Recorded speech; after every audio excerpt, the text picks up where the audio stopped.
Oke, Pendeta Charleston Fuad. Pendeta Lucky.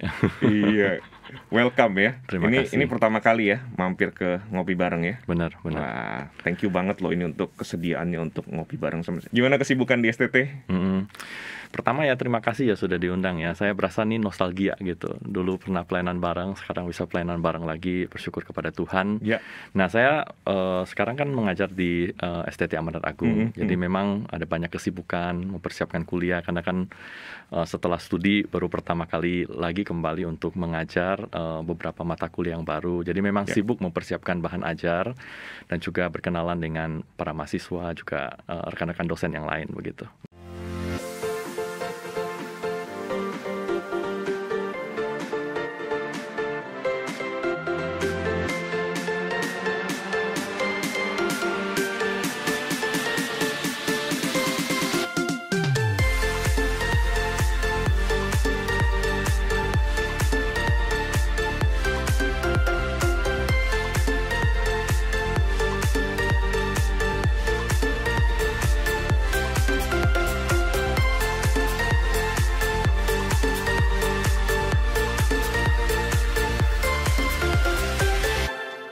Iya, dan saya harap kesempatan untuk ngopi bareng ini, yang ngobrol seputar teologi bareng-bareng ini menjadi sejenis refreshing sebentar begitu dari kesibukan di kampus begitu. Kita akan ngobrol dan saya kira obrolan kita pada hari ini adalah sebuah topik yang mestinya akan sangat menarik bagi kebanyakan orang Kristen dan mungkin juga bagi orang-orang yang non-Kristen begitu, Pak Charleston ya. Tapi kita minta anugerah Tuhan, kita berdoa terlebih dahulu ya. Mari kita berdoa. Tuhan, kami bersyukur untuk kesempatan antara hamba-Mu dan Pendeta Charleston boleh ngobrol bersama-sama, dan kami semua yang mengikuti program ini, kami bersyukur untuk kesempatan ini. Tuhan berkati kami, baik kami berdua yang ngobrol di sini maupun juga saudara-saudara yang menyaksikan program ini.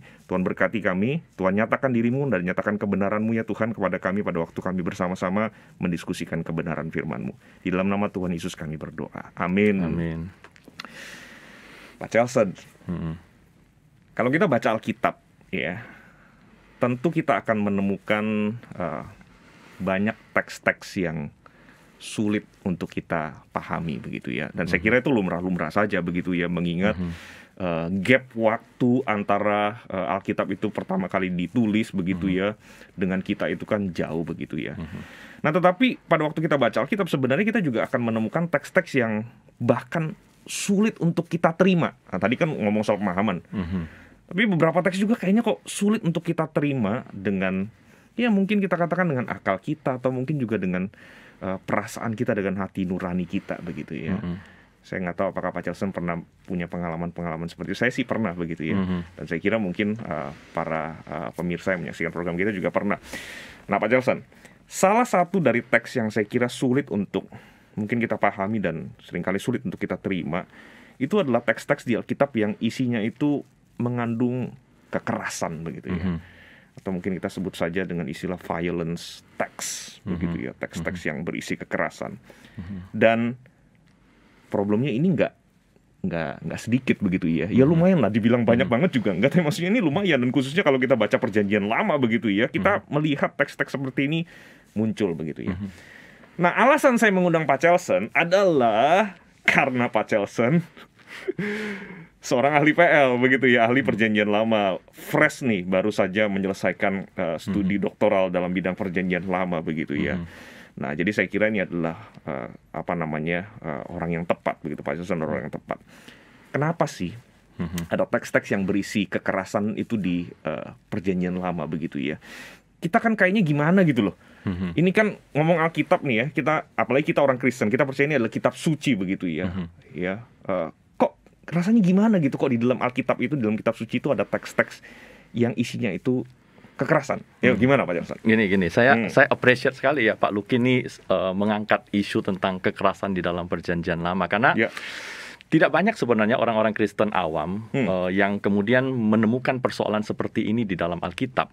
Jadi kalau ada orang Kristen yang kemudian membaca Alkitab dengan sungguh-sungguh dan membacanya dengan pelan-pelan, baru orang-orang seperti itu akan kemudian menemukan teks-teks yang sulit seperti ini. Gitu. Biasanya kalau cuma ke gereja, terus cuma dengerin khotbah di gereja, biasanya orang-orang seperti itu tidak menemukan ada teks yang sulit.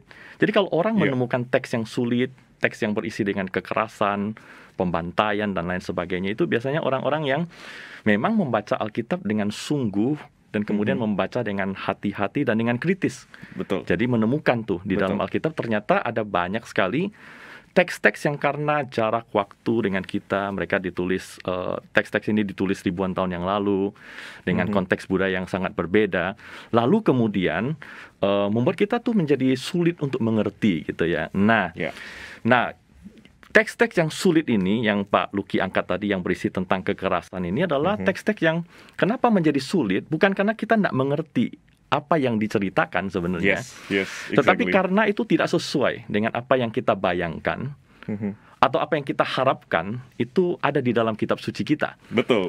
Nah, tidak sesuai nih Allah yang digambarkan, dideskripsikan di dalam teks ini, kok lain dengan Allah yang saya mau percaya. Allah kan maha kasih, Allah kan maha baik gitu. Lalu kemudian kita lihat ada teks-teks kekerasan, itu menyinggung sebenarnya sensibilitas moral kita. Jadi kita sebagai orang yang hidup di zaman modern, di mana kita hidup damai, generally speaking ya, kita hidup di dalam kedamaian, kemerdekaan, sehingga kalau kita melihat ada kekerasan gitu, perasaan moral kita itu tersinggung gitu, terganggu gitu. Betul. Apalagi kan begini ya Pak Celson, khususnya kita sebagai orang Kristen, kita mengatakan bahwa kitab suci itu kan panduan hidup kita, begitu kan ya. Nah maka rasanya, aduh, kok ada sesuatu yang bergumul atau bahasa kekiniannya itu galau lah begitu ya pada waktu menemukan teks-teks semacam ini. Oke, lanjutin. Nah itu karena sebenarnya secara natural kita tuh sebagai manusia itu, apalagi yang sudah dididik di dalam iman Kristen, itu kita punya sensibilitas. Jangankan di dalam iman Kristen gitu, secara umum saja manusia tuh tahu kalau kekerasan itu adalah sesuatu yang jahat gitu. Yang menarik sekali atau yang sebenarnya membuat kaget banyak orang adalah bukan hanya kekerasan itu jahat dan ada di dalam Alkitab, tetapi yang memerintahkan itu adalah Allah. Nah, gitu. Kalau manusia melakukan kekerasan, kejahatan, orang masih bisa maklum, dicatat di dalam Alkitab. Tapi Allahnya itu yang kemudian memerintahkan melakukan kekerasan seperti pembantaian, pembunuhan dan lain sebagainya. Nah, nanti kita akan bahas lebih jauh nih bagaimana kita mengerti teks-teks yang sulit seperti ini. Tapi saya mau katakan yang paling pertama, prinsip yang mesti kita pahami adalah bahwa natur kitab suci kita atau dalam hal ini perjanjian lama terutama, itu adalah sebuah catatan tentang bagaimana Allah yang kemudian menciptakan langit dan bumi dan segala isinya itu dealing dengan ciptaannya di dalam dunia yang sudah rusak. Jadi itu yang mesti kita pahami dulu. Kenapa ada teks-teks kekerasan dalam Alkitab? Karena ini catatan apa yang terjadi di dalam sejarah keselamatan. Allah sedang dealing dengan creation-nya yang berada atau bergumul di dalam dunia yang sudah jatuh ke dalam dosa dan sudah rusak. Nah itu menurut saya kenapa ada teks-teks kekerasan. Kalau kita tidak jatuh di dalam dosa, dunia kita tidak rusak, tidak ada kekerasan di dalam Alkitab. Tapi karena Allah itu sedang bekerja di dalam dunia yang rusak, maka kekerasan itu menjadi sesuatu yang inevitable gitu, ada di dalam itu. Tapi bagaimana kita memahaminya? Nanti kita bisa diskusi lebih lanjut. Nah, saya kira ini poin yang pertama ini penting sekali ya Pak Celson maksudnya. Karena seringkali mungkin kita mendekati Alkitab dengan kacamata yang berbeda gitu ya. Kita membayangkan kitab suci itu seperti sebuah daftar mungkin, daftar perintah-perintah Allah, atau misalnya kita mendekati kitab suci itu sebagai daftar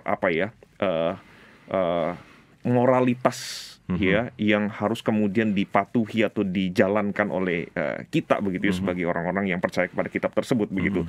Nah tadi menarik sekali Pak Jasa menyebutkan bahwa kita harus memahami bahwa Alkitab itu adalah sebuah catatan bagaimana Allah berurusan atau berhadapan dealing dengan ciptaan ya, dengan manusia berdosa begitu ya. Maka kemudian itulah sebabnya kemudian catatan-catatan seperti ini muncul begitu kan ya. Nah jadi sekali lagi ini klarifikasi Pak Charles sekaligus memperjelas begitu ya. Jadi kita harus melihat kitab suci kita sebagai orang Kristen itu dengan kacamata yang seharusnya begitu ya. Bahwa ini adalah sebuah, tadi ada mention soal catatan sejarah keselamatan. Nah ayo mau dijelasin sedikit. Jadi kalau kita membaca Alkitab itu sebenarnya sebuah catatan sejarah di mana bagaimana Allah itu menyelamatkan umatnya dari masa ke masa. Itu yang saya sebut dengan sejarah keselamatan.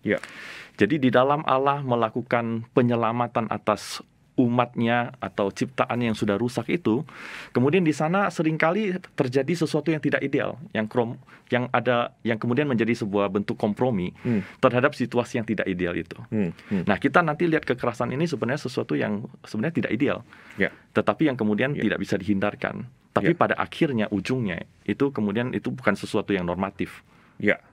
Terutama bagi iman Kristen. Betul. Iya, jadi saya kira ini penting sekali ya, dan saya kira semua yang mengikuti program ini perlu menggarisbawahi apa yang kita baru saja obrolin Pak Justin. Jadi punya kacamata yang tepat untuk melihat sebenarnya natur dari Alkitab yang ditulis dengan cara seperti ini itu apa begitu kan ya. Karena kalau enggak ya kita sudah kemudian mengharapkan sesuatu yang keliru, karena Alkitab tidak dimaksudkan untuk seperti itu begitu kan ya. Nah, ini menarik sekali karena ternyata di dalam Alkitab itu tidak di whitewash gitu, yang kisah-kisah tentang kekerasan dan lain sebagainya itu tidak dibuang. Jadi kalau Alkitab mau tidak jujur nih, kalau penulis Alkitab mau tidak jujur, itu dibuang saja.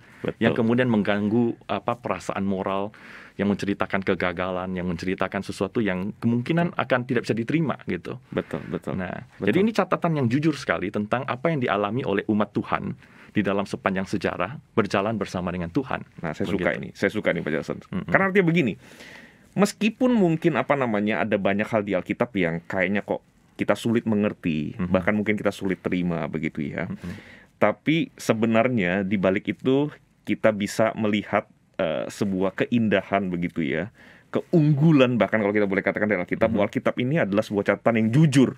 Betul. Ya, jadi kita tidak perlu takut kita akan dimanipulasi oleh apa yang tertulis di Alkitab kan, begitu kan ya. Meskipun sekali lagi ada hal-hal yang mungkin sulit kita pahami, sulit kita terima, seperti salah satunya soal kekerasan ini begitu. Tapi saya kira ini kabar baik ya buat semua orang Kristen, bahwa Alkitab kita ini sangat bisa dipercayai karena adalah sebuah catatan yang jujur begitu ya. Dan dari catatan yang jujur itu kita bisa belajar bagaimana kita hidup sebagai umat Tuhan. Betul. Belajar karakter Allah, bagaimana Allah menuntun umatnya di dalam perjalanan yang tidak gampang. Iya. Pak Jason, kita balik lagi ke topik kita soal kekerasan begitu ya. Saya kira ada banyak contoh yang kita bisa munculkan di sini begitu ya. Tapi sebelum kita mencoba untuk membahas bagaimana cara memahami kekerasan yang dicatat di dalam perjanjian lama begitu ya, mungkin kita perlu tahu nih, kekerasan apa saja sih yang ada di dalam perjanjian lama. Saya kira karena keterbatasan space tentu ya, ruangnya tidak mungkin semua kekerasan yang pernah terjadi dalam sejarah kehidupan manusia ini dicatat begitu kan ya. Nah, apa saja sih yang ada di dalam perjanjian lama? Nah, benar ya, kita nggak punya waktu untuk bahas semua kekerasan di dalam perjanjian lama karena ada banyak sekali kekerasan. Tetapi yang sering kali menjadi isu yang paling utama, yang sering diangkat kalau ada orang yang tidak menerima iman Kristen atau tidak menerima Alkitab, persoalan yang paling utama tentang kekerasan itu biasanya mereka ambil atau mereka baca dari kitab Ulangan dan kitab Yosua. Nah, saya mau ajak sebenarnya kita kalau bisa kita baca teksnya supaya kita bisa mengerti nih kekerasan seperti apa. Seringkali kita kalau tidak baca, kita tuh nggak merasakan nuansa kekerasan di dalam teks itu. Kalau cuma dikhotbahkan dari atas mimbar, biasanya sudah kekerasannya udah dilunakkan gitu. Tapi kalau dari teksnya nanti kita bisa lihat, ini memang sesuatu yang sangat kejam sekali gitu kalau kita mau jujur begitu ya. Iya, dan kalau kita tidak baca, bahayanya ya seperti tadi di awal ya, jangan-jangan kita nggak tahu itu ada lagi begitu kan. Lalu kemudian ada orang yang bertanya, kok ada teks seperti itu di Ulangan Yosua, lalu kemudian, emang ada begitu ya. Jadi saya kira saya setuju Pak Jason, kita harus baca. Kita baca ya. Ini ada dua bagian yang saya mau kita baca. Yang pertama di Ulangan pasal yang ke-7. Nah, di sana itu Tuhan memerintahkan kepada orang-orang Israel, Ulangan pasal yang ke-7. Dia berkata begini, Musa berkata kepada umat Tuhan, apabila Tuhan Allahmu telah membawa engkau ke dalam negeri kemana engkau masuk untuk mendudukinya, dan ia telah menghalau banyak bangsa dari depanmu, yaitu orang Het, orang Girgasi, orang Amori, orang Kanaan, orang Feris, orang Hewi, dan orang Yebus, 7 bangsa yang lebih banyak dan lebih kuat daripadamu, dan Tuhan Allahmu telah menyerahkan mereka kepadamu sehingga engkau memukul mereka kalah, dan haruslah kamu menumpas mereka sama sekali. Jangan engkau mengadakan perjanjian dengan mereka, jangan mengasihani mereka, jangan engkau mengawin dengan mereka, anakmu perempuan jangan diberikan kepada anak laki-laki mereka, ataupun anak perempuan mereka jangan kau ambil bagi anakmu laki-laki, sebab mereka akan membuat anakmu laki-laki menyimpang daripadaku, sehingga mereka beribadah kepada Allah yang lain. Nah, itu nanti dijelasin bagaimana mereka harus membunuh dan menghancurkan tempat ibadah dari orang-orang yang bangsa-bangsa yang tidak mengenal Tuhan itu. Nah, yang menarik dari ayat ini adalah ini ditulis setelah ayat tentang Shema Israel. Kalau lihat pasal 6 itu Tuhan memerintahkan kepada bangsa Israel, kasihilah Tuhan Allahmu dengan segenap hatimu, dengan segenap jiwamu, dengan segenap kekuatanmu. Harus taat kepada perintah Tuhan. Perintah pertama dari Tuhan, bunuhlah orang-orang yang di sekitarmu. Iya ya, benar juga ya. Itu kan sesuatu yang sangat menarik sebenarnya. Kenapa?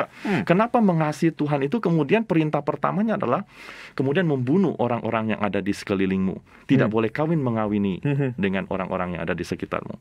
Itu kan sesuatu yang sangat bermasalah. Betul, betul.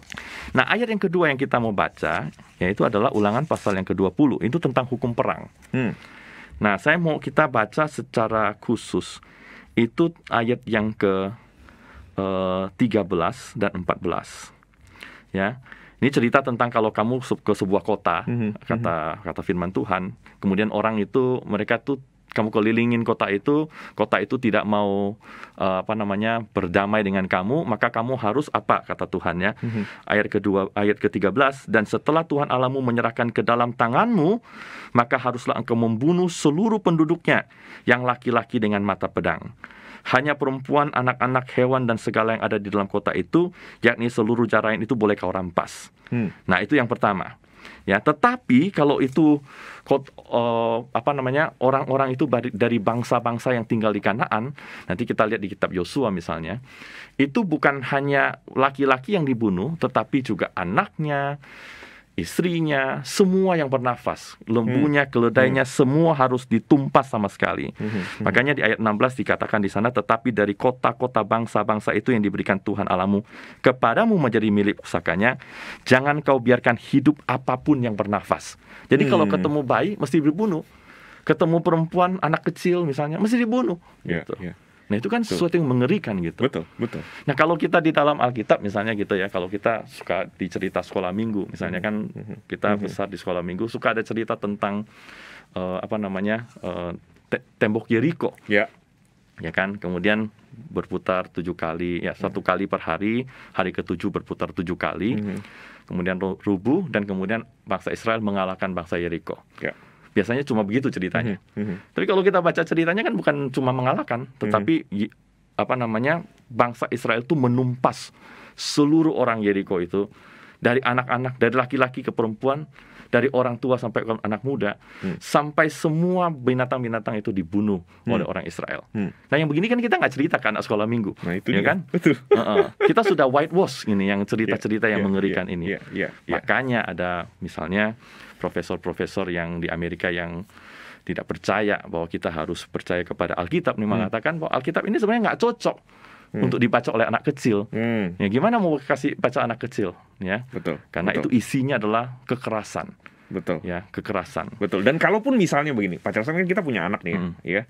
Kalaupun misalnya kita suruh tetap anak kita baca baca Alkitab begitu, dan ketika mereka menemukan teks seperti ini dan bertanya kepada kita, kita kayaknya juga bingung ya. Gimana nih cara jelasinnya begitu ya? Karena memang sangat mengerikan sekali kalau kita memvisualisasi apa yang terjadi. Misalnya kita visualisasi bangsa Israel masuk ke Yeriko dengan semua penduduk di dalam, dengan pedang di tangan, dan kemudian membantai satu-satu. Itu kan sebuah gambaran yang sangat sangat grafik sekali. Betul. Tentang pembunuhan dan pembantaian begitu. Dan biasanya kita nggak mau itu diceritakan kepada anak-anak yang masih kecil, karena kita sendiri merasa bahwa itu adalah sesuatu yang harusnya tidak dilakukan. Begitu. Iya, betul. Nah, ini yang menarik nih latar belakangnya nih ya. Kalau kenapa kita sekarang mempersoalkan teks-teks seperti ini, ya kan? Nah, kalau di Barat ya, kalau Pak Luki lihat di Barat itu orang-orang tidak membicarakan soal teks-teks kekerasan seperti ini. Ini bukan problem buat mereka sampai 9/11. Sampai ketika mereka diserang oleh kelompok radikal yang mengatasnamakan agama untuk membunuh. Nah, pembunuhan, pembantaian 9/11 itu kan tidak mengenal cowok atau cewek, nggak mengenal orang tua atau anak muda. Semua kan mati gitu ya. Tragis sekali. Nah, itulah yang kemudian membuat orang berpikir waktu membaca kitab Ulangan atau Yosua, ini kok sama, kok mirip sama kelompok-kelompok dari agama yang lain yang radikal misalnya begitu ya. Ini kok sama? Apakah kita bisa mentoleransi yang seperti itu? Biasanya kalau itu sudah berhubungan dengan kehidupan kita secara pribadi, baru kita sadar, wah ini memang teks yang sulit gitu. Betul. Baru berasa ya langsung. Baru berasa Iya, langsung. iya. Betul sekali. Iya. Well, dan itu cuma contoh, maksudnya kalau kita baca bagian-bagian Alkitab yang lain, kita akan menemukan banyak lagi begitu kan ya.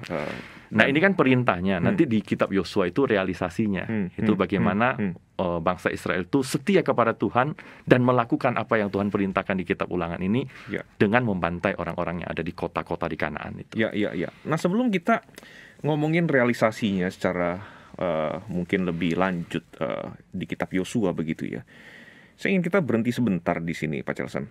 Balik lagi ke apa yang tadi saya kira Pak Celson sudah sempat mention di awal begitu ya, tentang gambaran Allah itu loh. Iya kan? Oke lah, kalau balik lagi, kalau teks-teks kekerasan ini muncul sebagai sebuah catatan tentang tindakan manusia berdosa, Pak Celson tadi sudah mention juga.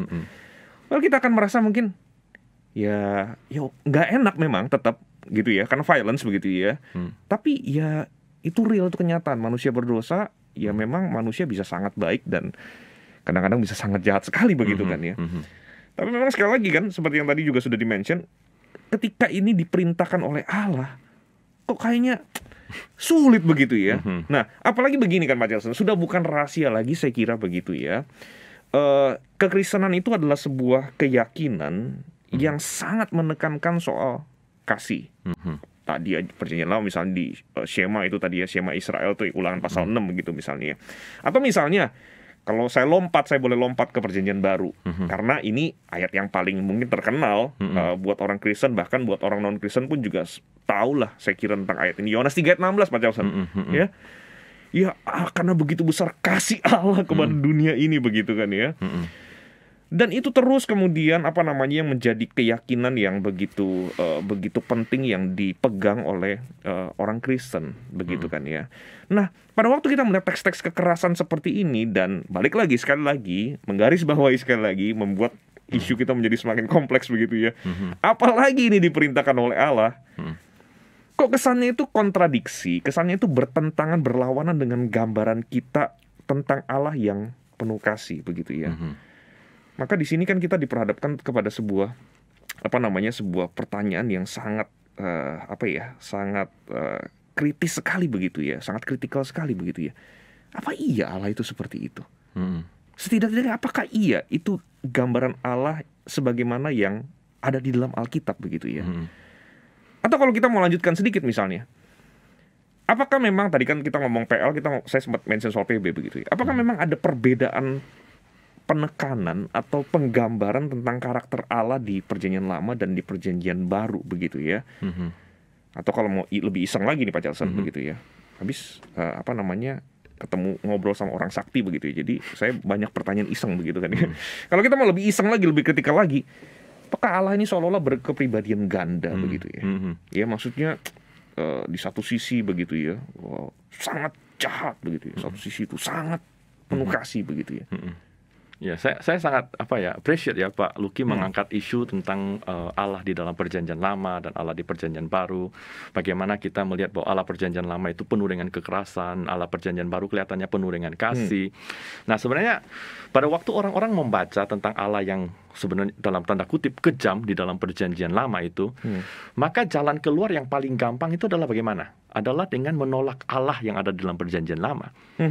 Nah, yang membandingkan Allah perjanjian lama dengan perjanjian baru, kalau Allah perjanjian lamanya kejam, Allah perjanjian barunya kasih, tentu kita mau Allah yang kasih begitu. Yes. Nah, perbandingan seperti ini ya, itu adalah perbandingan yang bukan hasil perbandingan modern, tetapi dari zaman dulu saja orang sudah mulai membandingkan. Ya, misalnya kalau zaman modern ini kita lihat ada yang disebut dengan New Atheism, ya, ateisme baru. Misalnya yang tokoh terkenal itu seperti Richard Dawkins, ya, dia tulis buku namanya The God Delusion, ya, tentang bagaimana dia menggambarkan Allah yang diajarkan di dalam Alkitab, khususnya dalam Perjanjian Lama itu, dia bilang Allah itu di dalam teks kitab suci itu adalah Allah yang arogan, Allah yang haus darah, Allah yang homofobik, Allah yang rasis, ya, karena memang dia baca di dalam perjanjian lama kelihatannya Allah perjanjian lama itu Allah yang seperti itu, Allah yang jahat, Allah yang kejam gitu. Nah, dari zaman dulu itu juga udah begitu. Jadi bukan Richard Dawkins yang pertama membandingkan Allah perjanjian lama dengan perjanjian baru. Misalnya ada filsuf Yunani yang sangat terkenal sekali yang namanya tuh Celsus ya, kalau tulisannya CELSUS gitu ya. Itu Celsus namanya. Mirip Kelson. Iya betul. Ya, cuma yang itu meragukan Tuhan. Nah, Celsus ini kemudian dia bandingkan, oh Allahnya Musa itu kok kejam. Ya, sedangkan Allahnya Yesus itu kok baik begitu. Itu kemudian dijadikan alasan untuk menolak kitab suci sebenarnya. Nah, dia bukan orang Kristen, dia baca kitab suci, dia tolak gitu. Karena kontradiksi penggambaran dari Allah di dalam kitab suci. Bahkan orang Kristen seperti kalau kita baca sejarah gereja, Marcionisme, kalau pendengar program ini juga kalau pernah dengar ya, yang disebut dengan Marcion itu seorang bishop sebenarnya. Dia itu mengatakan bahwa di dalam perjanjian lama Allahnya kejam, di dalam perjanjian baru Allahnya kasih. Jadi apa yang harus kita lakukan? Kita harus tolak Allah yang di dalam perjanjian lama. Jadi kemudian dia buang seluruh perjanjian lama. Perjanjian baru dia lihat, oh ada juga Allah yang digambarkan secara kejam, misalnya membuang orang masuk ke dalam neraka gitu ya. Ada kertak gigi. Jadi dia juga lihat di perjanjian baru ada Allah yang kejam juga. Jadi salah sebenarnya kalau kita bilang, oh di perjanjian baru kasih doang, nggak ada penghukuman. Sebenarnya salah gitu. Perjanjian baru juga ada penghukuman dari Allah gitu. Makanya kayak Marcion itu, dia kemudian membuang juga sebagian dari perjanjian baru, dan kemudian sisa sedikit dari perjanjian baru. Jadi ini Allah yang dia bayangkan, bukan Allah dari kitab suci begitu. Jadi itu yang langkah paling pertama kalau orang bandingkan, lalu Allahnya kejam, langkah pertama itu adalah orang membuang Allahnya sekaligus gitu. Menjadi ateis. Atau membuang perjanjian lama gitu. Nah itu yang langkah yang orang lakukan. Tapi menarik sekali kalau Pak Luki lihat ya, kalau baca Alkitab di dalam perjanjian baru, tidak pernah ada di dalam perjanjian baru Yesus atau para rasul atau penulis Alkitab mengkritik orang Israel karena membunuh orang Kanaan. Kan menarik ya. Kita nih mengkritik bangsa Israel, Yosua membunuh orang Kanaan, tetapi Yesus yang digambarkan penuh kasih itu tidak merasa perlu mengkritik bangsa Israel. Jadi diterima sebagai sesuatu yang oke gitu. Ya mungkin dia tidak bilang oke, tetapi Yesus itu kan memang suka mengkritik yang tidak benar begitu. Betul. Tapi kalau Yesus sendiri tidak pernah mengkritik apa yang dilakukan oleh orang Israel pada zaman Yosua, rasul-rasul tidak pernah melakukannya. Bahkan seringkali dikutip kisah-kisah di dalam perjanjian lama tentang bagaimana Allah itu berperang bagi bangsanya dan lain sebagainya. Itu kemudian menjadi menarik. Kenapa kita lebih strict daripada penulis perjanjian baru, bahkan Yesus sendiri ketika kita mengkritik apa yang dilakukan oleh bangsa Israel di tanah Kanaan. Ya. Artinya kan begini ya Pak Jason ya. Tidak sesederhana seperti yang kita pikirin. Oh, kalau begini maka begini dan segala macam begitu. Ada dimensi yang lain yang kita harus pahami nih kan ya. Ya, jadi memang dalam perjalanan saya membaca Alkitab dan perjalanan iman saya, perjalanan pastoral saya itu seringkali orang itu kalau saya lihat ya, jemaat ataupun rohaniwan seringkali lebih strict daripada Alkitab sendiri, daripada Alkitab itu memberitahu kepada kita bagaimana seharusnya kita hidup. Jadi apakah Allah di dalam perjanjian lama dan perjanjian baru itu adalah Allah yang berbeda, yang kontradiktif? Saya kira tidak ya. Itu mungkin adalah cara kita menggambarkan Allah di dalam perjanjian lama dan perjanjian baru yang sebenarnya salah gitu. Kita mendikotomikan Allah perjanjian lama dan baru, padahal di dalam Alkitab sendiri itu punya satu konsep bahwa Allah yang di perjanjian lama dan baru itu Allah yang sama. Oke. Jadi persoalannya bukan di teksnya, tapi di penafsiran kita terhadap gambaran Allah di dalam perjanjian lama dan perjanjian baru. Ya, berarti problemnya kan pada kesimpulan kita begitu kan ya. Ketika kita melihat teks perjanjian lama, lalu misalnya seperti isu kita hari ini menemukan perintah Allah tentang kekerasan, lalu kemudian kita langsung menarik kesimpulan, oh berarti Allah di perjanjian lama itu adalah Allah yang violence, Allah yang kejam begitu kan ya. Lalu kemudian ketika kita membaca perjanjian baru, kelihatannya kalau lebih menonjol tentang pribadi Allah yang penuh kasih, lalu kemudian kita langsung menarik kesimpulan bahwa Allah itu dalam perjanjian baru itu adalah yang perlu kasih. Lalu ketika menemukan keduanya, kita menarik kesimpulan lagi begitu kan ya. Menarik kesimpulan dalam pengertian ini bagaimana gitu kan ya, mau pilih yang mana segala macam begitu. Jadi ya problemnya di kesimpulan yang kita tarik begitu kan ya. Padahal di dalam perjanjian lama, kalau kita mau jujur ya, Allah yang digambarkan sebagai Allah yang violent itu juga bukannya sangat mendominasi begitu. Allah selalu digambarkan sebagai Allah yang penuh kasih, yang bermurah hati kepada orang-orang miskin dan lain sebagainya begitu.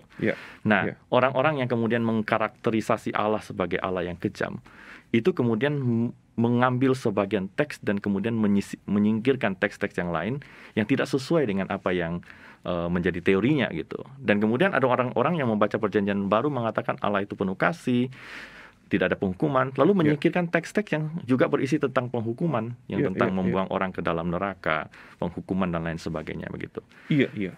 Nah memang jadinya begini Pak Justus, maksudnya di sini kita juga mesti hati-hati ya, dalam pengertian ketika kita membaca Alkitab lalu kemudian pada waktu kita menarik kesimpulan dari apa yang kita baca. Betul. Nah saya itu tiba-tiba spontan nih kepikir Pak Charleston. Misalnya begini ya, pada waktu kita melihat ada seorang dewasa, lalu kemudian sedang misalnya yang kita lihat dengan mata kita ya, sedang menghukum seorang anak kecil begitu ya. Lalu kemudian kita langsung menarik kesimpulan seperti ini, wah ini terjadi kekerasan nih begitu ya. Orang dewasa meng-abuse, menyiksa seorang anak kecil begitu ya. Betul. Nah padahal kita mungkin tidak tahu begitu kan ya. Mungkin itu papanya dan itu anaknya begitu ya. Dan papanya sedang mendisiplin anaknya karena sebuah kekeliruan yang dia lakukan begitu kan ya. Dan papanya tahu apa yang dia harus lakukan, papanya tahu batasannya di mana. Dan kalau kita betul-betul mengetahui semua background tersebut dan kita mengenal kedua orang yang ada di depan kita itu, kita pasti tidak akan berpikir seperti itu. Betul. Nah saya kira kadang-kadang mungkin kita juga seperti itu ya. Maksudnya pada waktu kita mencoba untuk menyimpulkan gambaran Allah yang ada di dalam Alkitab begitu ya. Belum lagi ditambah dengan keinginan-keinginan untuk kemudian hanya menerima konsep Allah yang sesuai dengan apa yang kita bayangkan tentang Allah. Ini kan sebenarnya jadinya yang jadi Allah nih kita begitu kan ya. Betul. Kita milih Allah yang seperti apa yang mau kita percayai, bukannya seharusnya kita berusaha untuk mengenal pribadi Allah yang dinyatakan dalam Alkitab, meskipun dengan beragam kesulitan-kesulitan yang kita sudah diskusikan begitu. Tapi di dalam kasus-kasus kekerasan perjanjian lama seperti dalam Yosua, itu sebenarnya persoalannya jauh lebih kompleks daripada orang tua memukul anak yang kemudian kita anggap sebagai abuse. Jadi kalau mau dikasih analoginya, mungkin seorang ayah misalnya atau seorang laki-laki kemudian membunuh anaknya gitu. Apa sih kesalahan seorang anak yang bisa sampai harus dibunuh begitu? Nah itu kan persoalan moral yang sangat besar sekali. Betul. Jadi memang kita ini sebagai manusia perspektifnya itu tidak seluas dari perspektif Allah begitu ya. Nah tetapi persoalannya kompleks karena kalau kita mengatakan soal kedaulatan Allah, Allah lebih tahu dan kemudian kita menjustifikasi kekerasan, itu adalah jawaban yang sebenarnya tidak memuaskan untuk banyak pihak. Karena pada dasarnya tindakan kekerasan yang kemudian membantai bahkan anak-anak, gitu, kalau kita baca teksnya, itu adalah sebuah perbuatan yang tidak ada manusia bermoral yang kemudian harus menerima itu gitu. Oke, Pak Charleston. Sebelumnya kita sudah ngobrol soal karakter Allah di dalam Alkitab begitu ya, bahwa sebenarnya Alkitab sebenarnya tidak pernah membedakan antara Allah Perjanjian Lama dengan Allah Perjanjian Baru, bahwa seringkali kesimpulan kita tentang Allah Perjanjian Lama itu berbeda dengan Allah Perjanjian Baru, atau misalnya Allah Perjanjian Lama itu melulu kejam, atau Allah Perjanjian Baru itu melulu kasih, itu juga tidak akurat. Karena sebenarnya baik dalam Perjanjian Lama, Perjanjian Baru, kita juga melihat sisi yang berbeda dari apa yang kita seringkali simpulkan begitu kan ya. Nah, tapi balik lagi ke kompleksitas isu kita begitu kan ya. Kenapa Allah kemudian memerintahkan kekerasan itu seperti yang terjadi di kitab Ulangan atau kitab Yosua begitu? Ya tadi kan Pak Charleston sempat mention soal realisasi perintah Allah itu kan, dan realisasinya itu cukup mengerikan. Misalnya kalau di Yosua 6 ayat 21 begitu ya, dikatakan di situ mereka itu menumpas dengan mata pedang segala sesuatu yang di dalam kota itu, segala sesuatu, baik laki-laki maupun perempuan, baik tua maupun muda, sampai kepada lembu, domba dan keledai. Saya kira kalau ada binatang-binatang peliharaan yang lain juga mungkin termasuk gitu kali ya.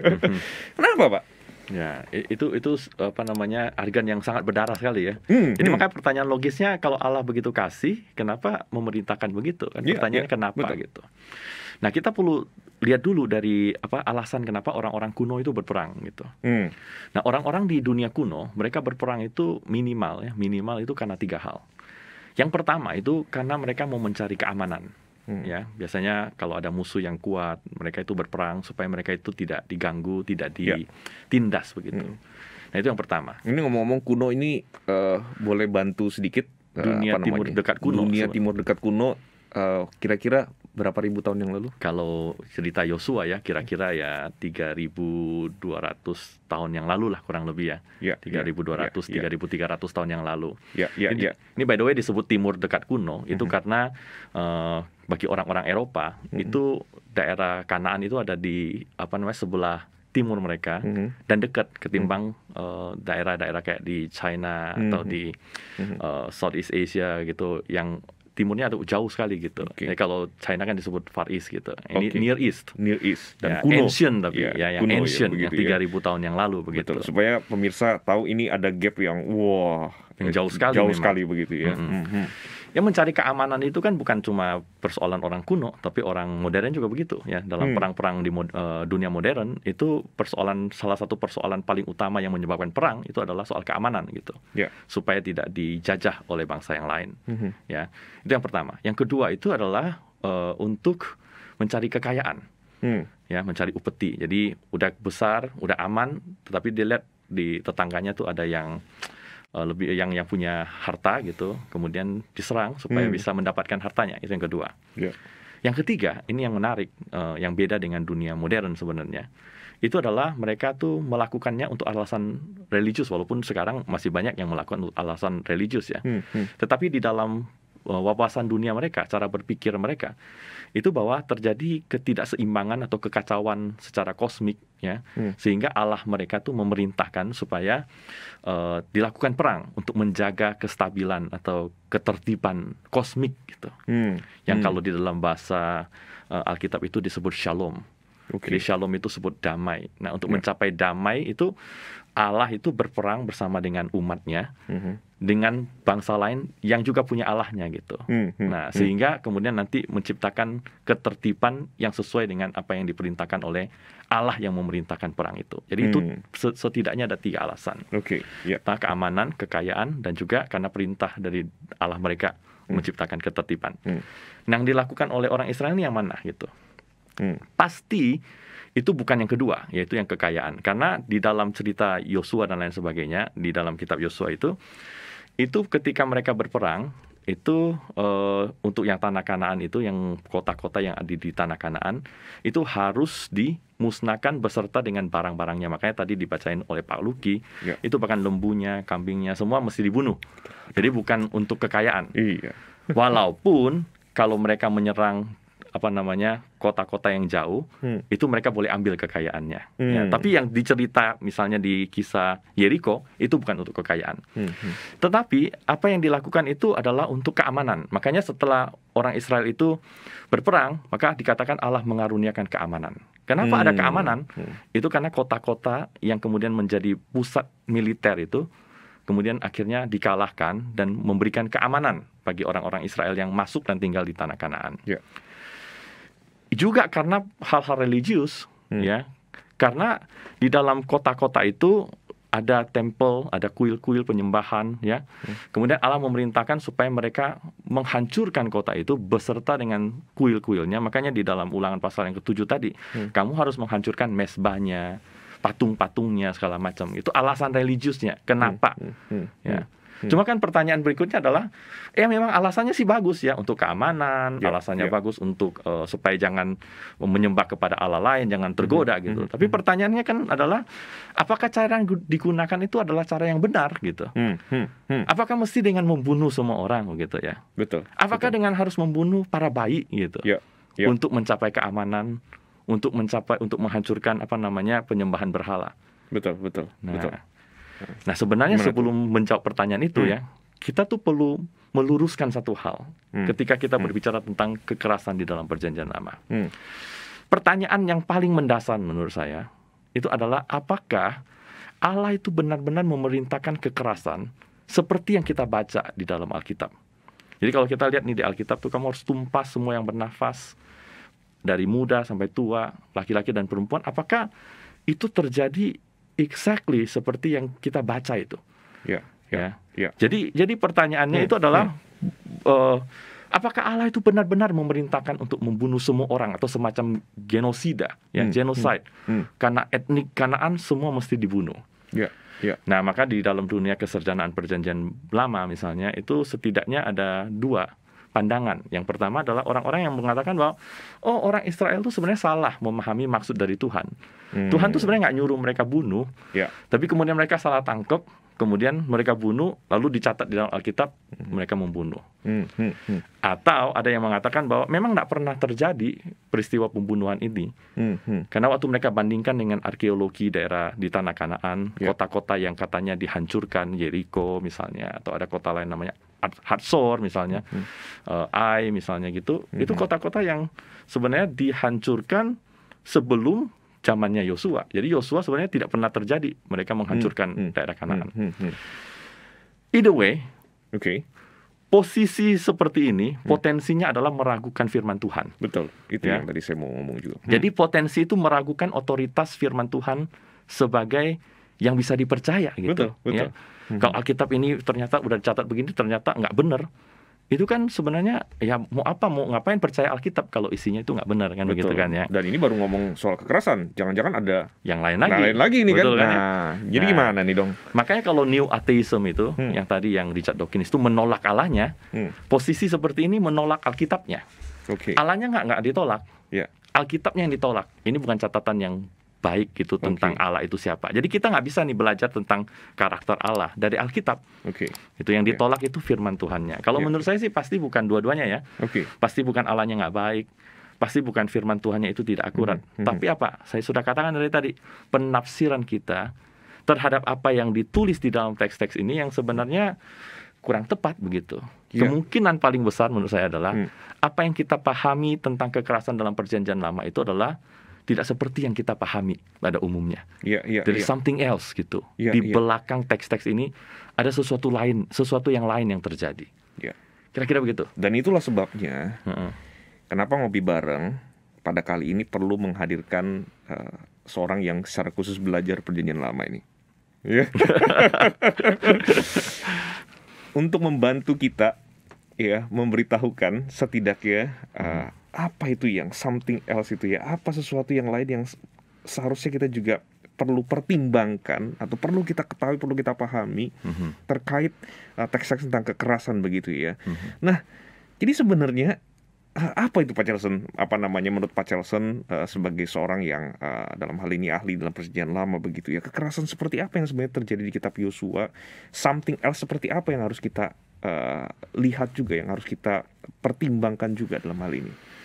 Jadi di dalam membaca teks-teks Perjanjian Lama, bukannya teks kekerasan, tetapi teks-teks yang lain, terutama teks-teks yang sulit, kita harus mempertimbangkan banyak hal. Salah satu hal yang perlu kita pertimbangkan itu adalah namanya konteks literaturnya atau jenis literaturnya. Yang kedua, nanti kita baru mempertimbangkan konteks sejarahnya. Ya, pada waktu kita membaca teks, supaya kita bisa melihat apa yang sebenarnya terjadi. Karena seperti yang Pak Luki sudah sampaikan di depan pada waktu kita memulai acara ini, bahwa teks Alkitab itu sangat jauh dari kehidupan kita yang hidup di masa modern ini. Beda 3.000 tahun. Kita tinggal di Indonesia, mereka tinggal di Timur Tengah. Jadi ada perbedaan yang sangat besar antara budaya kita, cara kita berbicara, cara kita hidup, itu sangat beda sekali. Ya, jadi dalam hal ini berarti kita harus mengakui terlebih dahulu bahwa ada keterbatasan dari sisi kita, begitu kan ya Pak? Betul. Pada waktu mendekati atau membaca teks Alkitab, dan kita harus menyadari keterbatasan itu, kelemahan itu, dan perbedaan yang tadi sudah disampaikan. Betul. Dan itulah sebabnya pada waktu kita membaca, hal pertama yang kita mesti lakukan itu adalah kita mesti baca secara hati-hati dan kritis berdasarkan jenis literatur yang kita sedang baca ini. Ini kan literatur kuno sebenarnya. Jadi bagaimana literatur kuno itu ditulis, kita mesti paham dulu. Konteks sejarahnya bagaimana, kita mesti paham dulu. Nah, khusus untuk teks kekerasan ini, itu ada beberapa hal yang kita bisa perhatikan. Tapi yang paling utama menurut saya yang perlu kita perhatikan itu adalah bahwa di dalam teks-teks perang seperti ini kan namanya teks perang. Ya. Teks perang seperti ini di dalam dunia timur dekat kuno tadi, itu adalah teks-teks yang seringkali memuat bahasa-bahasa yang bentuknya hiperbola. Itu bahasa-bahasa yang bentuknya melebih-lebihkan. Ya. Nggak terjadi seperti itu, tapi dilebihkan supaya memberikan satu efek yang dramatis. Dan kemudian efek yang lebih menggambarkan sebuah kemenangan yang total begitu dari sebuah peperangan misalnya begitu. Ya, ini supaya memperjelas saja Pak Charleston begitu ya. Boleh dijelaskan sedikit begitu tentang penggunaan gaya bahasa hiperbola ini begitu ya. Sebab kalau tidak dipahami dengan hati-hati begitu ya, ada bisa terkesan bahwa kalau gitu ini tidak jujur dong, tidak faktual begitu. Padahal mestinya kan enggak. Ini gimana nih Pak? Nah, di dalam Alkitab itu kita mesti pahami bahwa Alkitab tidak selalu menggunakan satu jenis cara menyampaikan ide, ya. Tidak selalu harus dipahami, dibaca seperti apa adanya. Ada bahasa-bahasa tertentu yang kemudian lebih puitis, bahasa-bahasa yang lebih dramatis begitu. Misalnya nih kalau dalam dunia modern nih, misalnya kita kalau ngomong ya, kita bilang, aduh ya ampun, saya tuh sibuk sampai mau mati deh. Tapi kita nggak sibuk sampai mau mati, itu cuma cara menggunakan bahasa saja. Ya, ampun ketinggalan, mati deh. Padahal kan nggak mati. Begitu, Atau misalnya seorang suami misalnya istrinya berselingkuh misalnya, kemudian suaminya bilang, apa yang dia lakukan itu menusuk hati saya. Apakah hatinya tertusuk? Kan enggak secara fisik gitu. Itu kan bahasa kiasan begitu. Betul. Nah, itu yang kemudian terjadi di banyak bagian di dalam Alkitab. Ya. Kenapa kita tahu? Karena kita punya pembanding di dalam dunia timur dekat kuno itu juga ada banyak literatur teks-teks perang selain yang ada di dalam kitab Yosua ini. Maka kita punya perbandingan gitu. Nah, ternyata di teks-teks perang di Mesir misalnya, atau di bangsa Asyur misalnya, itu mereka juga suka membuat cerita tentang bagaimana mereka perang dan kemudian mereka menang. Gitu. Dan bahasa yang digunakan adalah bahasa yang berbentuk hiperbola. Misalnya, aku sudah menghapuskan bangsa itu dari seluruh muka bumi. Padahal bangsanya masih ada. Gitu. Tapi maksudnya bukan dia menghapus, membunuh setiap bangsa atau orang yang ada di dalam bangsa itu. Tapi maksud dari kata itu adalah untuk menunjukkan bahwa kemenangan itu adalah kemenangan yang total. Jadi bukan kemenangan yang cuma seri atau kemenangan yang menang nggak menang gitu. Tapi ini kemenangan yang absolut, yang total. Walaupun orangnya nggak semua mati, dia bisa bilang aku menumpas semuanya. Begitu. Nah, bahkan di teks-teks perang Mesir itu pernah dikatakan bahwa aku sudah menghancurkan Israel. Israel itu sudah tidak ada lagi. Padahal Israel masih ada. Gitu. Nah, bahasa-bahasa seperti itu juga ada di dalam kitab Yosua. Ya, misalnya di dalam kitab Yosua itu yang tadi Pak Luki katakan pasal 6 ayat 20 kalau nggak salah tadi 21 itu kan kalau di dalam ayat aslinya itu bagaimana Pak Luki ya bahasanya? Ya, saya bacain sekali lagi ya. Mereka menumpas dengan mata pedang segala sesuatu yang di dalam kota itu, baik laki-laki maupun perempuan, baik tua maupun muda, sampai kepada lembu domba dan keledai. Nah, kata baik laki-laki maupun perempuan itu sebenarnya bahasanya itu kalau bahasa aslinya itu adalah dari laki-laki sampai perempuan. Maksudnya apa? Ini dipakai berkali-kali dalam Alkitab istilah ini, dari laki-laki sampai perempuan. Itu artinya semuanya yang ada di dalam kota itu kemudian dibunuh. Itu bukan artinya kalau di kota itu pasti ada laki-laki, pasti ada perempuan. Bukan. Itu cuma ingin menunjukkan bahwa kalau ada laki-laki di situ itu dibunuh, kalau ada perempuan di situ itu dibunuh, berarti semua dibunuh. Tetapi bukan pasti ada perempuan di situ. Kalau semua laki-laki, bahasa yang digunakan tetap dari laki-laki sampai perempuan. Jadi itu bahasanya udah pakem, udah ada formulanya ngomong seperti itu untuk menunjukkan bahwa semua gitu itu dibunuh di dalam kota itu. Jadi kalau kita lihat sebenarnya kalau dia ngomong dari laki-laki sampai perempuan, dari anak-anak sampai orang tua misalnya gitu ya, itu lagi bukan ngomong soal jenisnya, tetapi sedang menekankan totalitasnya. Ya, kalau kebetulan ada anak kecil di situ, ya di sana dibunuh juga gitu. Kalau ada wanita di situ, itu dibunuh juga gitu. Tapi kan itu tetap mengerikan sebenarnya. Betul. Tetap mengerikan sebenarnya. Ya, Tapi paling tidak kita tahu bahwa apa yang dimaksud itu bukan ethnic cleansing. Bukan artinya semua yang ada di bangsa itu, yang tidak di kota itu, pokoknya semua harus dibunuh. Itu bukan genocide, itu yang pertama. Betul. Jadi saya kira harus digarisbawahi bahwa ini memang cara orang pada waktu itu menuliskan catatan perang mereka. Betul. Begitu ya Pak Chelsen ya. Betul. Yang berbeda dengan cara kita misalnya menulis catatan di hari ini begitu kan ya. Betul. Dan sudah dibuktikan juga ketika membandingkan dengan literatur-literatur serupa di masa yang berdekatan bahwa memang itu gaya yang dipakai, gaya sastra yang dipakai begitu ya. Saya kira ini poin penting. Jadi apa yang disampaikan oleh Yosua di dalam kitab Yosua ini adalah bahwa kemenangan Yosua itu adalah kemenangan yang mutlak sebenarnya, yang absolut begitu. Tapi yang kedua yang kita perlu perhatikan juga adalah konteks sejarahnya gitu. Jadi kalau ada anak kecil di sana dibunuh kan juga bagaimana ya rasanya gitu ya.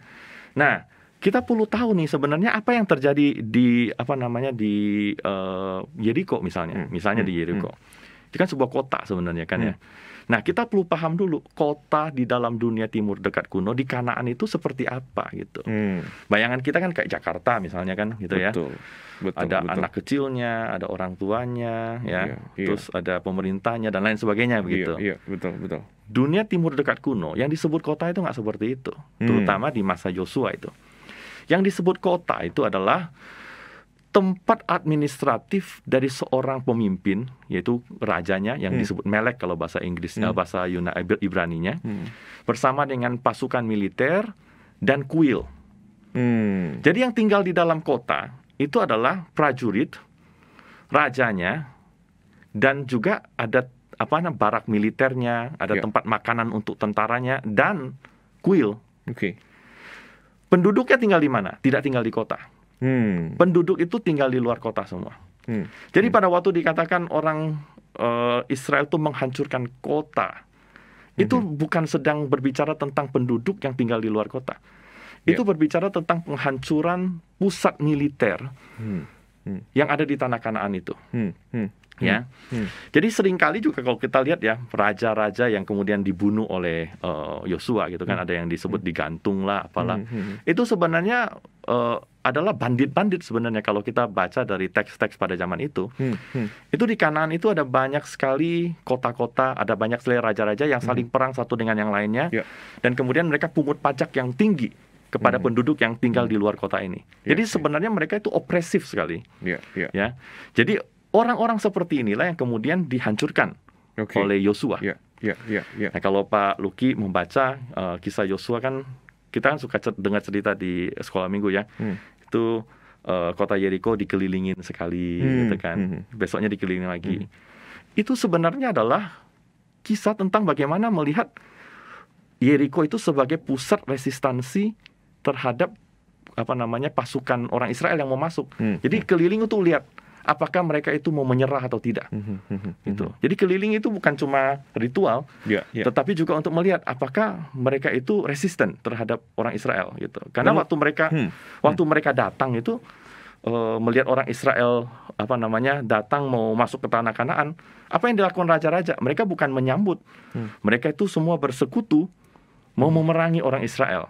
Jadi ini ancaman sebenarnya buat orang Israel kalau masuk tanpa menghancurkan pusat-pusat militer ini gitu. Dan waktu yang diberikan, kalau balik lagi ke Yeriko, lumayan ya sebenarnya kan, berhari-hari begitu ya diberikan kesempatan seperti itu. Tapi saya kira poin kedua ini, nah saya kira ya itu betul, dari something else ini. Mungkin kalau kita boleh kaitkan dengan konteks yang ada di sekitar kita, ya ini orang-orang bukan orang-orang baik begitu kan ya. Mereka ini adalah orang-orang yang kriminal yang seringkali menindas orang lain begitu ya, memanfaatkan kekuasaan yang mereka punya untuk kemudian mendatangkan keuntungan bagi mereka begitu, dan orang-orang seperti inilah yang kemudian diperangi begitu kan ya Pak. Dan juga ini bukan perang antara pasukan militer Israel dengan rakyat jelata yang tidak punya pertahanan. Ini adalah peperangan antara pasukan militer dengan pasukan militer yang lain begitu. Jadi ini bukan kejahatan perang lah kalau bahasa sekarang, ini memerangi orang sipil, bukan. Betul. Ya, kalau menumpas orang sipil itu kejahatan perang kan, gitu kan. Kalau ini bukan begitu. Ya. Dan sekali lagi jangan lupa sama poin sebelumnya ya Pak Charleston ya. Ketika membaca catatan ini kan ada unsur gaya bahasa hiperbola ini ya begitu ya. Jadi kita nggak boleh lupa.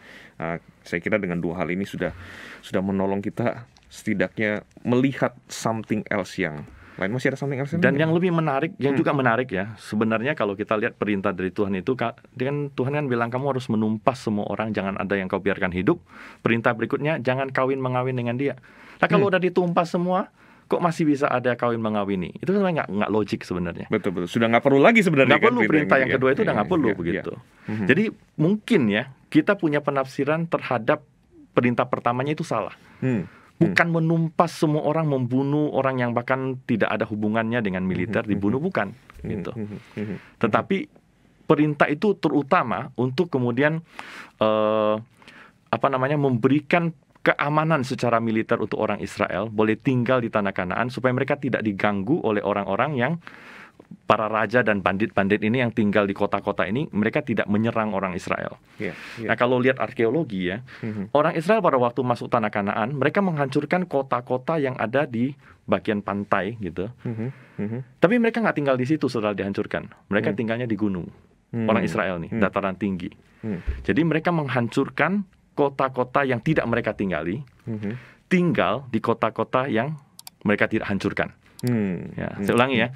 Orang Israel masuk tanah Kanaan menghancurkan kota-kota yang mereka nggak tinggalin, tapi tinggal di tempat-tempat yang tidak mereka hancurkan. Kenapa?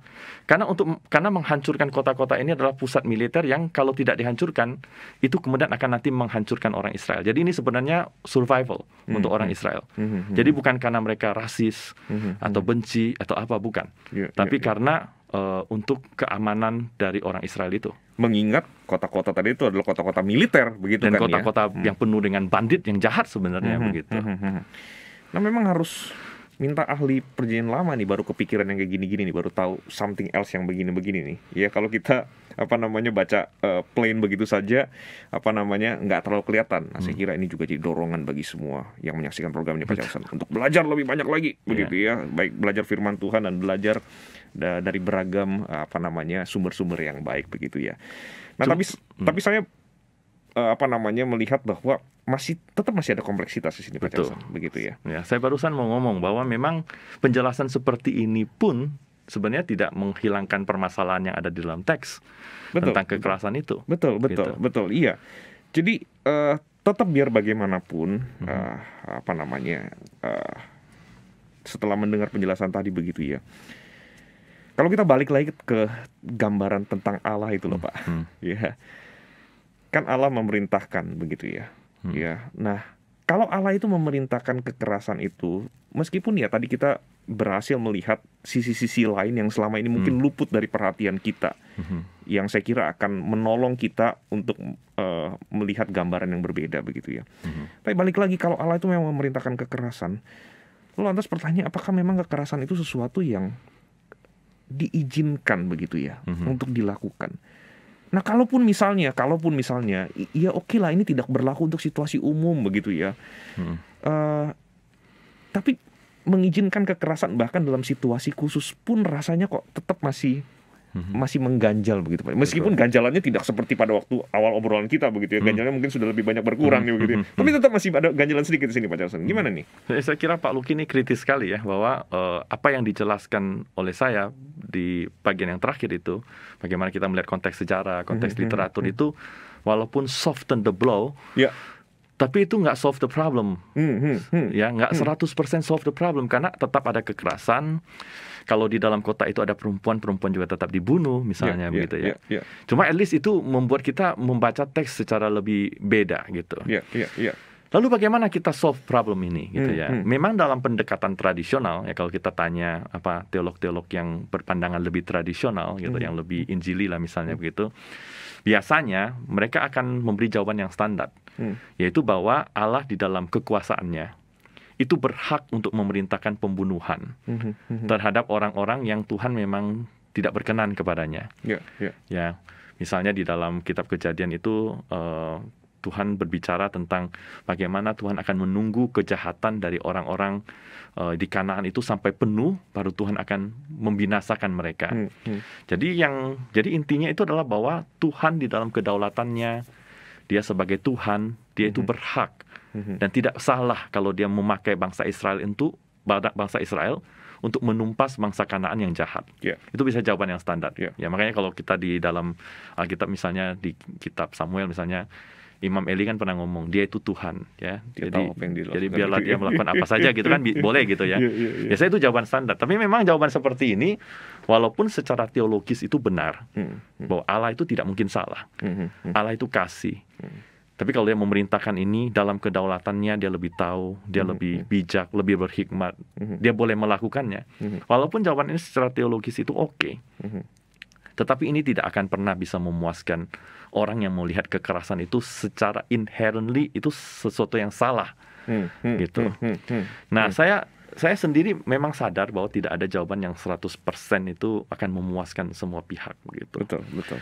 Nah, saya sendiri berpendapat bahwa apa yang terjadi di dalam kitab Yosua itu bukan sebuah pembantaian yang massal terhadap penduduk sipil, yang terjadi secara literal, misalnya bayi dibunuh dan lain sebagainya. Itu yang pertama yang saya waktu membaca ayat seperti ini, itu yang pertama saya pegang gitu, bahwa ini bukan pembantaian sipil, begitu. Jadi di dalam kekerasan di dalam kitab Yosua ini adalah perang terhadap combatant di pusat-pusat militer. Ya, itu yang pertama. Tapi bagi saya, apa yang dilakukan oleh orang-orang Israel ini adalah sebuah bentuk survival di tengah-tengah kondisi yang sangat chaotic pada masa itu. Jadi kalau ini pilihannya antara mereka menghancurkan pusat-pusat militer itu, atau mereka yang akan menjadi korban dari pusat-pusat militer ini. Jadi kalau kita lihat nanti di dalam naskah-naskah yang ditemukan dalam arkeologi, itu memang suasananya sangat chaotic sekali pada masa itu, sangat kacau balau. Mereka saling perang, saling bunuh, gitu. Jadi begitu orang Israel masuk dan menghancurkan pusat-pusat militer ini, sebenarnya tanah Kanaan menjadi lebih aman daripada sebelum mereka masuk. Artinya bagi saya, Allah itu seperti yang saya sampaikan di awal program ini, Allah itu dealing dengan bangsa Israel ini, dengan kerusakan dunia yang terjadi pada zaman itu. Itu kadang-kala ada kompromi yang terjadi, ya, bahwa terjadi kekerasan terhadap orang-orang Kanaan di dalam situasi yang memang pada waktu itu sangat tidak ideal, memang sangat rusak dunianya, begitu. Tapi apakah itu hal yang ideal? Tentu tidak, gitu. Ini hal yang tidak ideal, ini hal yang tidak baik sebenarnya. Dan kita lihat bahwa di dalam Perjanjian Baru misalnya, itu ada perubahan dari bagaimana umat Allah dealing dengan situasi yang tidak ideal. Maka di dalam Perjanjian Baru itu perintahnya Tuhan kan, rencana Tuhan untuk kita itu untuk kita menjadi pembawa damai, tidak menggunakan kekerasan, gitu.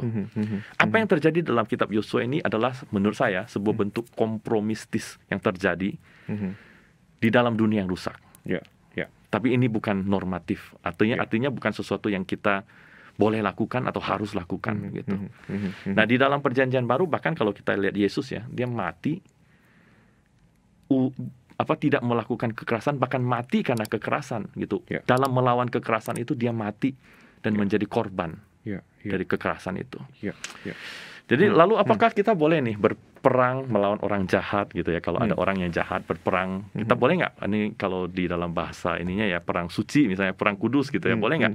Kalau kita diserang, kita berperang, gitu. Nah, ini sesuatu yang saya kira panjang ya, yang kita bisa diskusikan, ya. Apakah kita sebagai orang Kristen zaman sekarang boleh berperang dan lain sebagainya. Tapi sekali lagi ya, saya tetap merasa bahkan di dalam dunia Perjanjian Baru ini kan dunia kita tidak ideal. Dunia kita dunia yang rusak, gitu. Tapi sedapat mungkin, kata Paulus, kalau itu tergantung kepada kita, kita harus hidup damai dengan semua orang.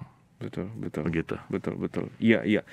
Ya, saya kira ini poin penting sekali. Beberapa hal yang yang saya tangkap tadi, Pak Charles. Jadi misalnya, ya balik lagi, kita perlu membaca Alkitab itu secara utuh, begitu ya.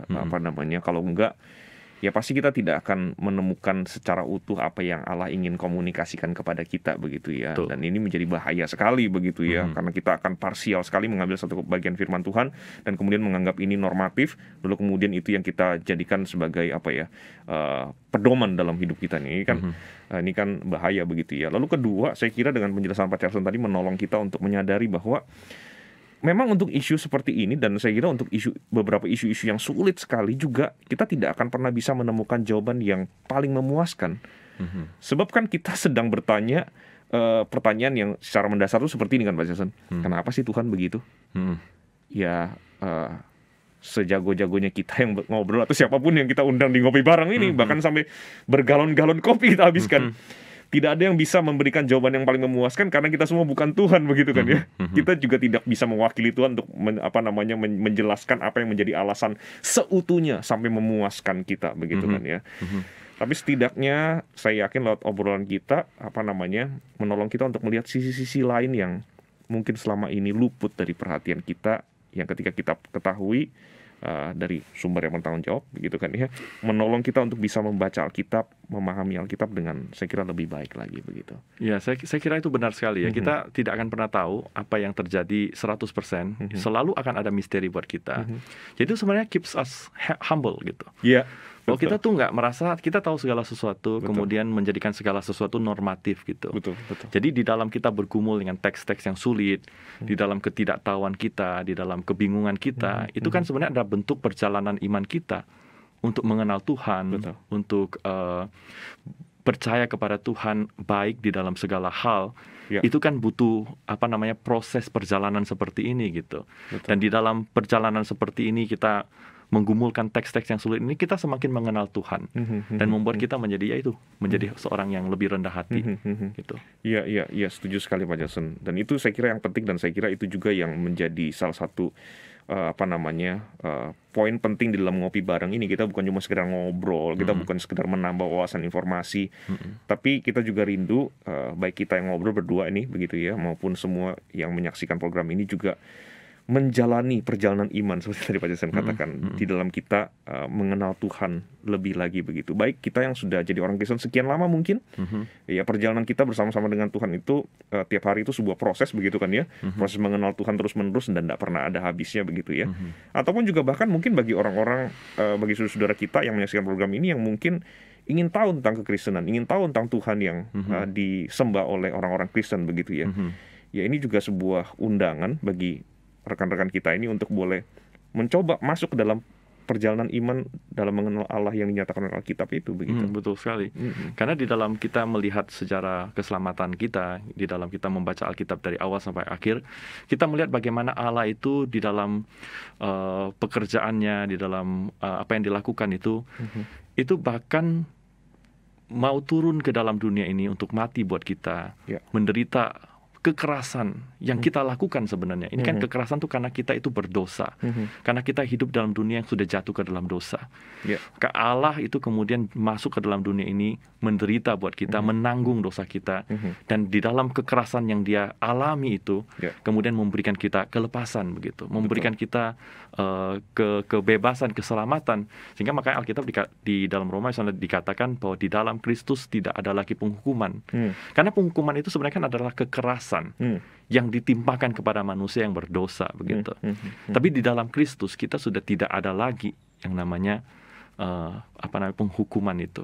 Karena apa? Karena sudah ditanggung oleh Kristus untuk kita. Jadi kita bisa lihat dari awal sampai akhirnya, memang Allah itu mau supaya kita hidup di dalam damai, hidup di dalam keselamatan. Bahkan dia sampai mengorbankan hidupnya buat kita. Betul. Begitu. Jadi mari ambil kesempatan ya Pak Jason, selama kita masih ada kesempatan yang Tuhan berikan begitu ya. Betul sekali. Iya. Pertanyaan terakhir Pak Jason. Kita tadi di awal juga sudah ngobrol ya, bahwa teks-teks yang sulit di dalam Alkitab itu bukan cuma soal kekerasan begitu ya. Nah, sebagai seorang sarjana biblika begitu ya, sarjana Alkitab begitu ya, yang khusus membidangi biblika, ada saran nggak Pak Charleston? Saran praktis begitu ya bagi setiap kita pemirsa juga sebagai orang Kristen yang hidup di zaman modern ini, pada waktu kita menemukan teks-teks yang sulit di dalam Alkitab. Apa prinsip sederhana mungkin yang kita boleh miliki Saya memang bergumul sekali dengan banyak teks-teks di dalam Perjanjian Lama, dan memang benar Pak Luki bahwa kekerasan itu bukan isu satu-satunya atau bahkan isu paling utama di dalam Perjanjian Lama, yang kemudian menjadi ganjalan bagi orang-orang Kristen. Atau orang-orang non-Kristen ya pada waktu mereka membaca kitab suci. Misalnya kalau kita baca Perjanjian Lama, kita menemukan teks-teks misalnya tentang perbudakan gitu. Kamu boleh memperbudak dan budak tuh harus begini dan begitu gitu ya. Ini kan sesuatu yang sangat tidak sesuai dengan apa yang kita hidupi di zaman modern ini. Contoh yang bagus itu jadi topik ngopi bareng yang berikutnya. Ya. Karena masih banyak persediaan kopi kita banyak gitu. Nah, yang lebih kurang populer misalnya ya, itu di dalam Perjanjian Lama juga kita lihat ada teks-teks yang menurut kita aneh sekali. Misalnya orang yang memperkosa seorang gadis itu diwajibkan oleh Tuhan untuk menikahi yang diperkosa dan tidak boleh menceraikan yang diperkosa. Kalau bagi orang modern itu kan sesuatu yang aneh gitu. Kalau seorang gadis diperkosa, maka kan harusnya itu seperti menghukum yang menjadi korban untuk menikah dengan orang yang memperkosa gitu. Betul. Nah, teks-teks seperti itu adalah teks-teks yang sulit sebenarnya. Secara etika itu sulit untuk kita pahami gitu. Nah kan akhirnya pertanyaannya memang bagaimana kita memahami teks-teks yang seperti ini.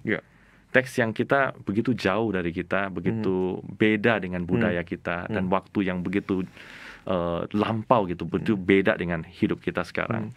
Nah, ada dua prinsip yang saya mau kita pahami atau kita pegang pada waktu kita baca teks-teks seperti ini. Yang pertama, seperti yang saya sudah contohkan di dalam teks-teks kekerasan di dalam Perjanjian Lama. Kalau kita membaca Alkitab, kita harus selalu sadar bahwa teks-teks ini beda dengan apa yang kita alami sekarang. Oleh sebab itu, kalau kita baca teks, selalu pikiran pertama kita, teks ini maksudnya apa secara literaturnya gitu ya. Dan yang kedua itu bagaimana kita memahami teks ini dari konteks sejarahnya gitu. Tentu susah ya kalau orang-orang yang misalnya nggak sekolah teologi gitu kan, gimana memahami literatur, bagaimana memahami konteks sejarah gitu. Nah, makanya sekarang tuh banyak sekali sumber-sumber yang kita bisa pakai, misalnya Alkitab studi misalnya. Itu kan banyak sekali sudah dijual di internet, juga ada banyak bahan-bahan yang kita bisa baca untuk tentang bagaimana memahami konteks sejarah dan literatur dari Alkitab. Tentu kalau di internet kita mesti lebih hati-hati ya, karena internet kan banyak bahan-bahan yang tidak bertanggung jawab. Betul. Tapi saya kira yang bertanggung jawab pasti saudara bisa temukan atau siapapun bisa temukan begitu ya. Misalnya di YouTube channelnya STT Amanat Agung, gitu ya, ada Emmaus Center. Atau kalau enggak kalau masih kurang juga sesi-sesi seminar-seminar seperti itu begitu ya. Daftar ya. Bahkan bisa jadi mahasiswa. Nah, jadi mahasiswa begitu saya. Kan ya. Ketemu dengan Pak Jackson. Betul. Gitu. Karena memang di STT Amanat Agung juga kan ada program-program untuk kaum awam yang profesional yang tetap bekerja di bidangnya, tetapi kemudian mau memperdalam pengetahuan Alkitab, mau dipersiapkan lebih baik lagi untuk melayani Tuhan dengan pemahaman yang lebih baik. Nah, itu ada programnya, misalnya Magister Ministry gitu. Nah, itu kemudian akan mempersiapkan orang-orang Kristen untuk memahami Alkitab begitu dengan lebih baik lagi. Nah, yang kedua, saya kira selain kita memperhatikan konteks literatur dan konteks sejarahnya, yang kedua itu adalah kita harus selalu punya prinsip bahwa di dalam Alkitab itu selalu ada yang disebut dengan progressive revelation. Jadi artinya Tuhan mewahyukan firman-Nya itu secara progresif, perlahan-lahan. Tidak semua langsung dikasih kepada Abraham, itu udah full, enggak. Gitu. Allah itu memberikan kepada kita pemahaman tentang siapa itu Allah, apa yang Allah lakukan, siapa itu umat Tuhan itu secara perlahan-lahan mengikuti perkembangan sejarah keselamatan sampai mencapai puncaknya di mana Allah menyatakan dirinya lewat Yesus Kristus. Jadi kita mengenal Allah itu seperti apa? Itu di dalam diri Tuhan Yesus Kristus. Allah yang penuh kasih, Allah yang memberikan dirinya berkorban untuk umatnya. Itu kita lihat fullness-nya, kepenuhannya itu ada di dalam diri Yesus Kristus. Jadi kalau kita lihat teks-teks seperti ini, itu seringkali teks-teks yang menurut saya itu bukan sesuatu yang akhir dari rencana Allah. Di dalam perjalanan umat Tuhan bersama dengan Tuhan, ya memang ada banyak pergumulan seperti dalam kisah Yosua ini, gitu ya. Jadi Tuhan menyatakan untuk orang Israel pada waktu itu begini mereka harus lakukan. Tetapi kemudian Allah di Perjanjian Baru menyatakan lebih dalam lagi sebenarnya. Itu bukan sesuatu yang ideal di kitab Yosua. Tapi nanti di dalam kitab, di dalam Perjanjian Baru, bagaimana kita hidup damai dengan semua orang, mengasihi orang lain seperti mengasihi diri kita sendiri, dan yang paling utama mengasihi Tuhan dengan segenap hati kita, dengan segenap jiwa kita, dengan segenap kekuatan kita. Karena apa? Karena di dalam Perjanjian Barulah kita melihat bahwa Allah begitu mengasihi kita, yang ayat Yohanes 3:16, sampai mengaruniakan anak yang tunggal untuk kita, supaya setiap orang yang percaya tidak binasa, tetapi beroleh hidup yang kekal. Dan itulah sebabnya kenapa sekali lagi perlu kita upayakan terus begitu ya untuk membaca Alkitab secara menyeluruh ya Pak Charleston, begitu ya.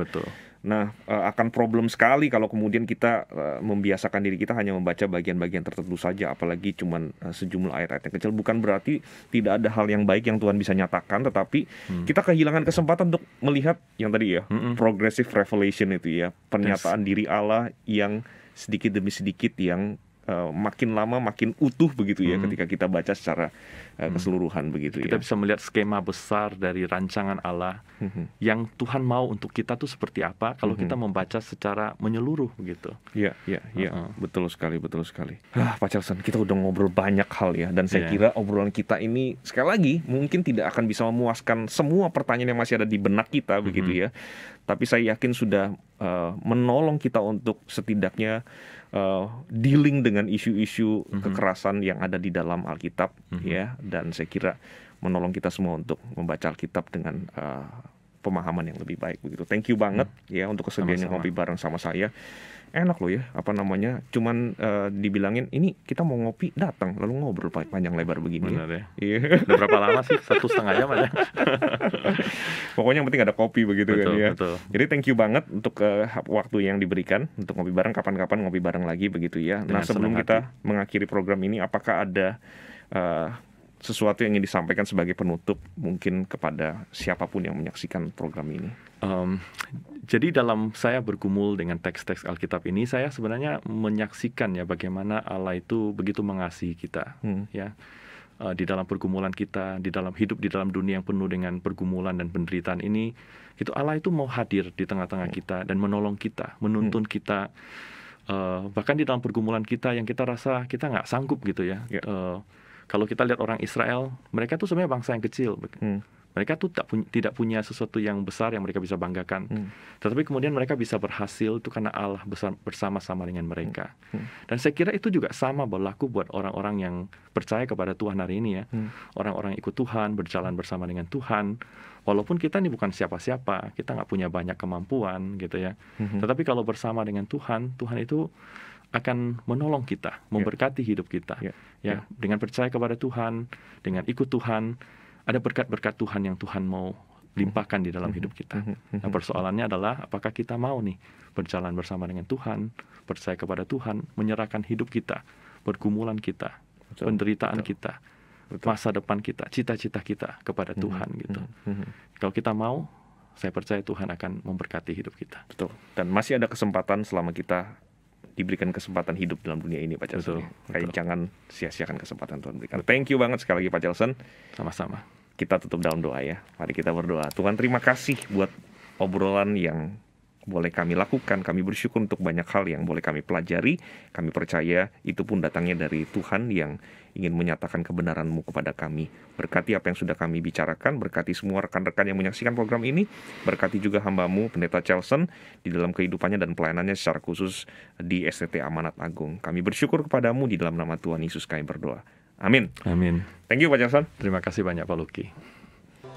Oleh anugerah Tuhan, di tahun 2022 ini STT Amanat Agung telah memasuki usia 25 tahun.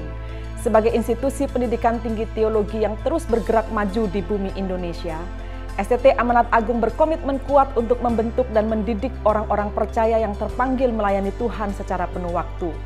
Sebagai wujud komitmen kami dalam pendidikan teologi, pada tahun ini kami juga mengembangkan program pendidikan teologi bagi umat Tuhan di ruang publik yang rindu untuk diperlengkapi dengan wawasan teologi Kristen.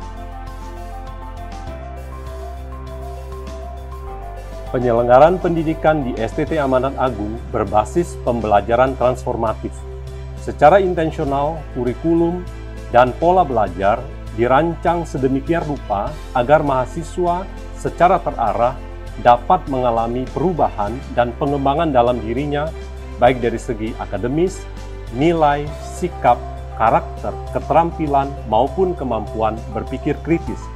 Upaya ini dihadirkan agar STT Amanat Agung dapat secara bertanggung jawab menghasilkan lulusan-lulusan yang berkualitas dan yang mampu melakukan pelayanan yang transformatif.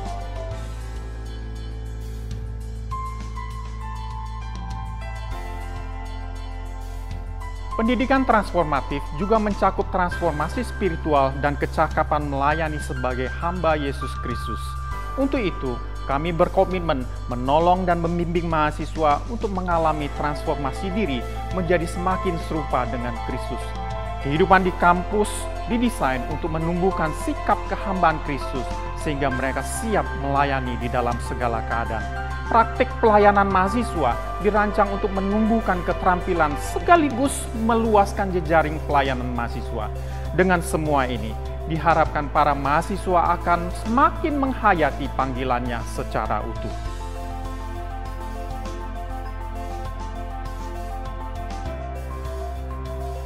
Sebagai Integrative Smart Campus, STTAA terus meningkatkan pemanfaatan sistem teknologi informatika, mulai dari sistem penerimaan mahasiswa baru secara online, sistem informasi akademik, learning management system Rackspace, perpustakaan digital dan server Linux berkemampuan VPN yang memungkinkan dosen, staf, dan mahasiswa bekerja dan belajar tanpa dibatasi oleh ruang. Laboratorium untuk praktikum kelas dan pelayanan mahasiswa juga terus dikembangkan dengan kelengkapan teknologi yang mumpuni. Di sisi lain, untuk menunjang kehidupan spiritual mahasiswa, kami membangun taman doa dengan konsep Stations of the Cross. Sejalan dengan semua peningkatan sarana penunjang pembelajaran transformatif tersebut, STTAA berkomitmen penuh pada pengembangan mutu dosen dan staf. Selama 25 tahun ini, STT Amanat Agung telah membuktikan komitmen dan kerja kerasnya dalam menghasilkan lulusan-lulusan yang telah menjadi berkat di Indonesia dan di mancanegara. Dengan tetap menjalankan visi yang dari Tuhan, kami akan terus bergerak maju untuk berkarya bagi gereja dan berkiprah bagi bangsa.